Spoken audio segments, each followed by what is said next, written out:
Menurut Anda, apa perkataan yang mungkin keluar dari mulut seseorang yang tersiksa sampai mati di Bukit Golgota? Bukankah perkataan yang penuh dendam, atau caci maki, atau kutukan yang keras? Ini sangat biasa bagi prajurit-prajurit yang memaku manusia di atas kayu salib dan bagi penonton yang ada di sekitarnya.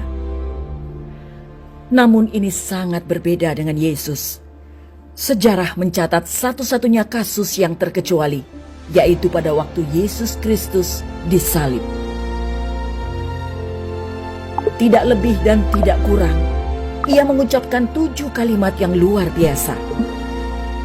Bukannya kata-kata yang mengutuk atau caci maki, 7 pernyataan yang mencengangkan, yang mengandung makna yang sangat dalam inilah yang keluar dari mulut Yesus Kristus. Dan dalam 7 perkataan terakhir Yesus ini, kita menemukan contoh abadi tentang bagaimana kita juga harus berpikir dan hidup.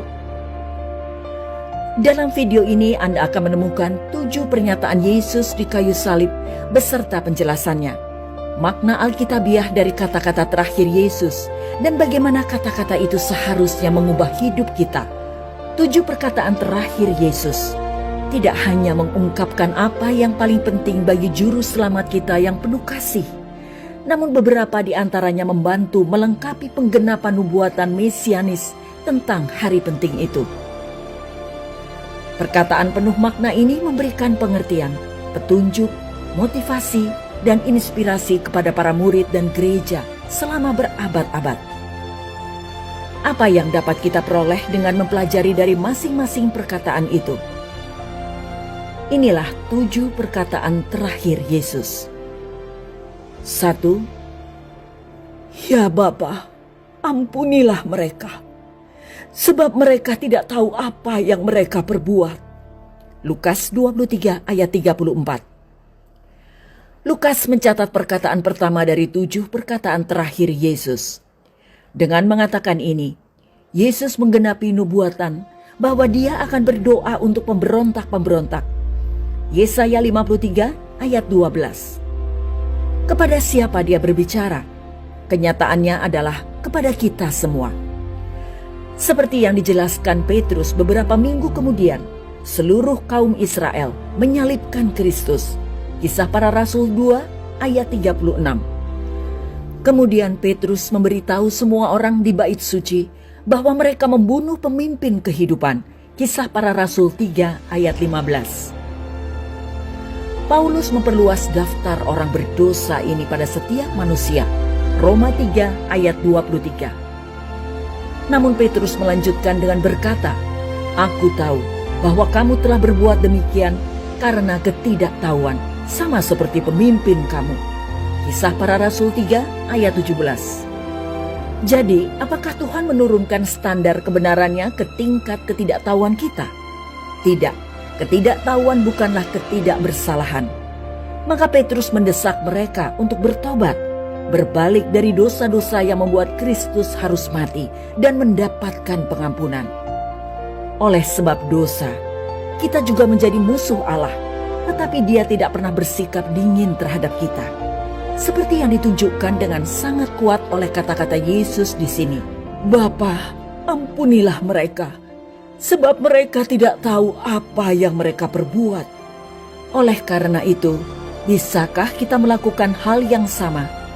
Mengasihi musuh-musuhmu, memberkati mereka yang mengutuk kamu, berbuat baik kepada mereka yang membenci kamu, dan berdoa bagi mereka yang dengan kejam memanfaatkan kamu dan menganiaya kamu. Matius 5 ayat 44. 2. Sesungguhnya hari ini juga engkau akan ada bersama-sama dengan aku di dalam Firdaus. Lukas 23 ayat 43. Lukas juga mencatat perkataan kedua dari 7 perkataan terakhir Yesus. 2 penjahat yang bersalah dan layak dihukum mati digantung di samping Yesus. Keduanya telah mencerca Dia. Namun kemudian ketika salah satu dari mereka menghujat Kristus lagi, yang lain mengalami perubahan hati yang luar biasa dan menjawab, "Tidakkah kamu takut kepada Tuhan?" Lukas 23 ayat 40. Mengingat bahwa mereka menghadapi penghakiman di hadapan Allah, ia mengakui hukuman mereka yang adil dan Yesus tidak bersalah. Orang ini tidak melakukan kesalahan apapun. Ayat 41. Yang lebih luar biasa lagi, dia mengungkapkan iman bahwa Kristus akan memerintah atas kerajaan Allah yang akan datang. Yesus, ingatlah saya kalau Engkau datang sebagai Raja. Ayat 42. Jawaban Yesus membuktikan kebenaran Ibrani 7 ayat 25. Ia sanggup juga menyelamatkan dengan sempurna semua orang yang oleh Dia datang kepada Allah, sebab Ia hidup senantiasa untuk menjadi pengantara mereka. Menariknya, ketika orang banyak menghina, mengejek, dan meludahi Dia, Yesus tidak pernah menjawab. Namun ketika penjahat yang penuh penyesalan ini dengan rendah hati meminta belas kasihan, Dia langsung menanggapinya dengan belas kasihan dan kepastian. Inilah pikiran Tuhan, kasih Tuhan. Tuhan siap menanggapi orang yang bertobat. 3. Ibu, inilah anakmu, inilah ibumu. Yohanes 19 ayat 26 hingga 27. Yohanes, murid yang memiliki ikatan khusus dengan Yesus, mencatat perkataan ketiga dari 7 perkataan terakhir Yesus. Perkataan Yesus kepada ibunya, Maria, dan kepada Yohanes. Maria telah melihat lebih dari sekedar penderitaan yang dialaminya dalam hidupnya bersama Yesus. Sekarang melihat putranya yang sudah dewasa dibenci orang dan ditinggalkan teman-temannya. Dia berdiri di dekat salib Yesus. Yohanes 19 ayat 25. Tidak diragukan lagi, kata-kata Simeon kepadanya ketika Yesus masih bayi teringat kembali. Sesungguhnya, anak ini ditentukan untuk menjatuhkan atau membangkitkan banyak orang di Israel, dan untuk menjadi suatu tanda yang menimbulkan perbantahan, dan suatu pedang akan menembus jiwamu sendiri. Lukas 2 ayat 34 hingga 35.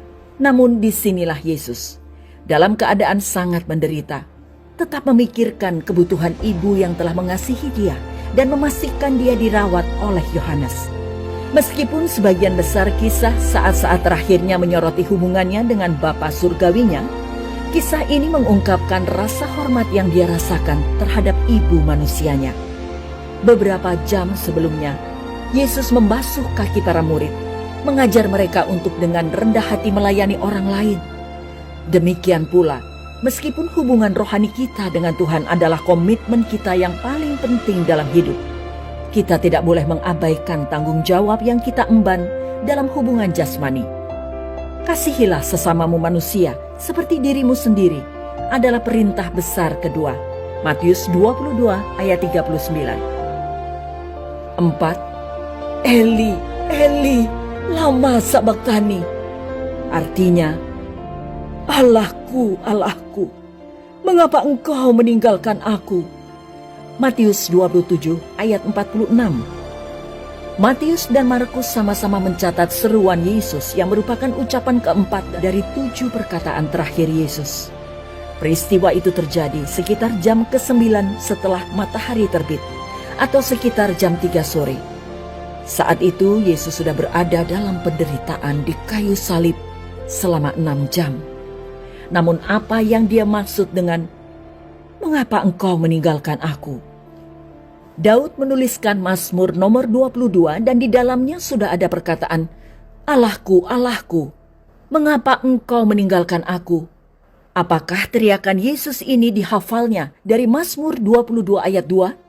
Jikalau Kristus harus menghafal ayat untuk mengisi kekosongan waktu dan berteriak-teriak, maka hal itu tidak mempunyai arti apa-apa. Memang, perkataan Daud sama kalimatnya, sama artinya, sama hurufnya, dan pernah diucapkan oleh Daud. Apakah Kristus mengutip Daud atau sebaliknya?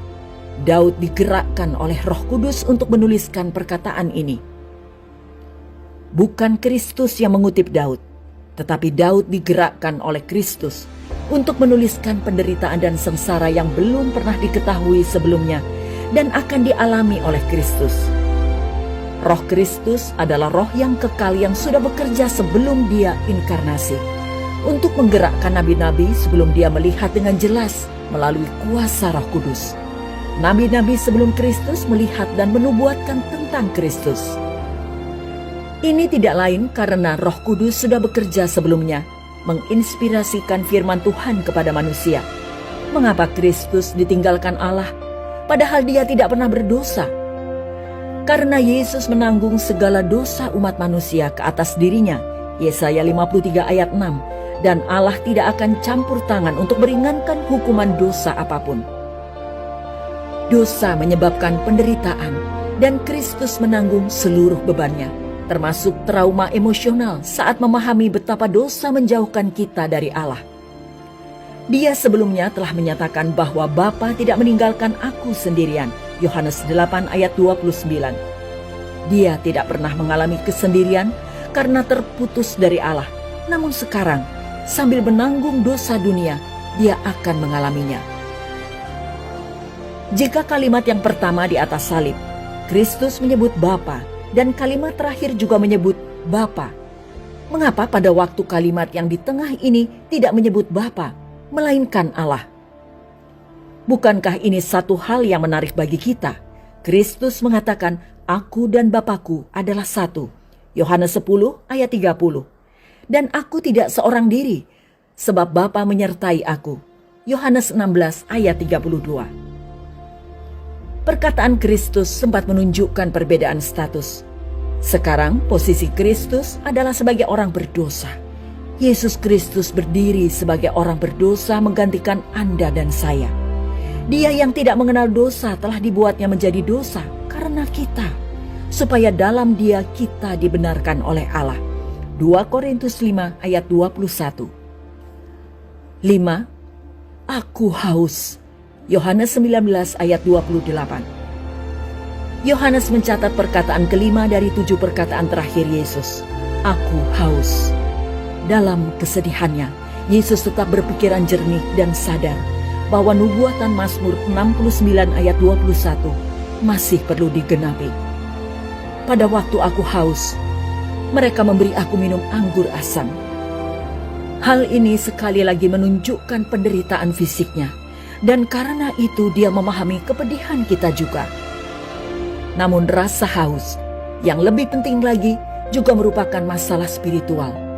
Barang siapa minum air ini, ia akan haus lagi, katanya kepada wanita Samaria. Tetapi barang siapa minum air yang akan kuberikan kepadanya, ia tidak akan haus untuk selama-lamanya. Sebaliknya, air yang akan kuberikan kepadanya akan menjadi mata air di dalam dirinya yang terus-menerus memancar sampai kepada hidup yang kekal. Yohanes 4 ayat 13 hingga 14. Dia berjalan di posisi kita. Jadi berjalanlah di posisinya. Temukan apa yang dia ketahui. Berbahagialah orang yang lapar dan haus akan kebenaran, karena mereka akan dipuaskan. Matius 5 ayat 6. 6. Sudah selesai. Yohanes 19 ayat 30. Yohanes mencatat perkataan ke-6 dari 7 perkataan terakhir Yesus. Sesudah Yesus meminum anggur asam itu, berkatalah ia, "Sudah selesai." Lalu ia menundukkan kepalanya dan menyerahkan nyawanya. Apa yang dia selesaikan? Banyak. Pada hari itu terjadi penggenapan sedikitnya 25 nubuatan mesianis yang menjadi saksi inspirasi firman Tuhan. Pada usia 12 tahun dia berkata, "Aku harus mengurus urusan Bapakku." Lukas 2 ayat 49. Dan sekarang pekerjaan yang dipercayakan kepadanya telah selesai. Dia telah menyelesaikan pekerjaan utamanya dalam daging, mempersembahkan dirinya sebagai korban penebusan kita. Tubuhnya yang telah dipukuli dan darahnya yang telah tercurah untuk membayar dosa-dosa kita. Anak domba Allah yang telah disembelih, Wahyu 13 ayat 8, sekarang telah menang. Yesus, pencipta dan penyempurna iman kita, yang rela menanggung malu demi sukacita yang dianugerahkan kepadanya. Ibrani 12 ayat 2. Selesai jugalah nasib iblis. Melalui kematian Yesuslah ia memusnahkan dia, yaitu iblis yang berkuasa atas maut. Ibrani 2 ayat 14. Iblis masih harus dibuang ke jurang maut. Namun waktunya sudah tiba. Hari pendamaian, salah satu hari suci Tuhan, menjelaskan bagaimana Tuhan akan menutup pintu iblis dan membuka pintu rekonsiliasi umat manusia dengan Tuhan. Apa yang Tuhan berikan untuk Anda selesaikan? Bisakah kita berdedikasi seperti Dia yang bertahan sampai akhir untuk menyelesaikan pekerjaannya bagi kita? 7. Ya Bapa, ke dalam tangan-Mu kuserahkan nyawaku. Lukas 23 ayat 46. Lukas mencatat perkataan terakhir dari 7 perkataan terakhir Yesus. Dia yang dengan bebas menyerahkan dirinya ke dalam tangan para algojonya, kini menyerahkan dirinya ke dalam tangan Bapanya. Dalam hidup dia selalu tunduk pada kehendak Bapanya. Dan sekarang, dalam kematian pun tidak ada bedanya. Perasaan ditinggalkan yang dia alami sesaat sebelumnya tidak lagi tersisa. Dia tahu Bapa akan menjawab pengharapannya. Maka sambil menghembuskan nafas terakhirnya, Yesus mengucapkan kata-kata terakhirnya. Kata-kata iman yang utuh. Tepat seperti yang telah ditentukan, tentu saja 3 hari kemudian Allah menghidupkannya kembali.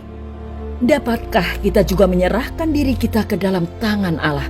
Tidak hanya ketika kita mati, namun seperti Kristus, setiap hari kita hidup, apa yang akan Kristus katakan kepada kita hari ini? Kita takjub akan penderitaan juru selamat kita dalam kematian. Dan bahkan lebih luar biasa lagi, mengetahui apa yang dipikirkan dan dikatakannya. Allah memelihara firman ini dan semua firman di dalam Alkitabnya. Karena seperti yang Kristus nyatakan dalam Yohanes 6 ayat 63, perkataan yang kuucapkan kepadamu adalah roh dan hidup. Mengingat Dia memberikan nyawanya bagi kita, maka paling tidak yang dapat kita lakukan hanyalah menjalani hidup kita baginya, bukan?